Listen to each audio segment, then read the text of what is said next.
moko kaka koro owacho kanyo ni zero based budgeting ni nyaki justify ni pesa ni wadware makama nikech wadwa timo kode gima kama awacho ni figures tibro mi kata it will be justified implementation again podo mna dhano go monyisi ni wadwaro pesa nyaka wangi malongo to kendo nyaka wafuatilia ne gino bendo tiyo kaka no keto no nego bendo tiyo ono justify no dwa tiyo gi siling 10 bendo tiyo gi siling 10 to ko tiyo gi siling 5 abich modong ni kama nade tango mumi abich no kotimo nade okotiyo tabro paro ni again waziri okti kende nitie migepe within kaka core office of the auditor general iwinjo mapod mano fall under his docket though an independent office iwinjo en autonomy kuro tiende ne ya office of the auditor general be nyaka bed angowa akicha ma serious gimomiyo wacho ni kamano penj waziri mbade samo wuoyene kata penj ngata kata jatelo mag treasury ipenj ge maber ni do we have exact figure we public debt ibro nyisi ni gino pok getimre nade pok obete yo makare to is work in progress na winjo ka giwacho ni giloso gimilong ni debt registry which is true which I encourage tido ka the auditor general timre nade podo kolo gino dongi podo okole to tiende ni ya kata mana public debt kanyo angomo me ikole tiende ni chich moro sebetie ni gini nyo kawe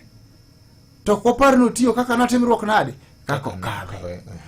ti wacho ni en pesa makama to kopar ni jogi duto no supply government kata no miyo government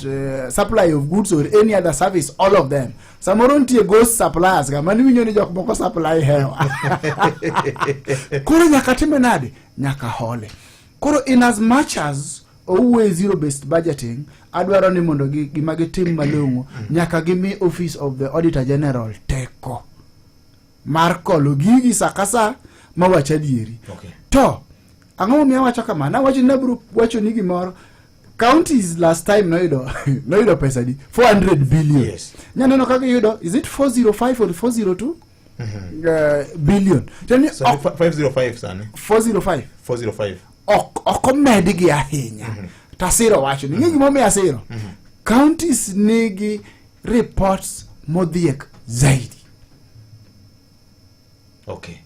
audit reports iwinjo jogi gin gionge ga clean reports pele angomo mi udwan wa med pesa ka mekwele ki kwale pele nyaka wa med mang'eny nango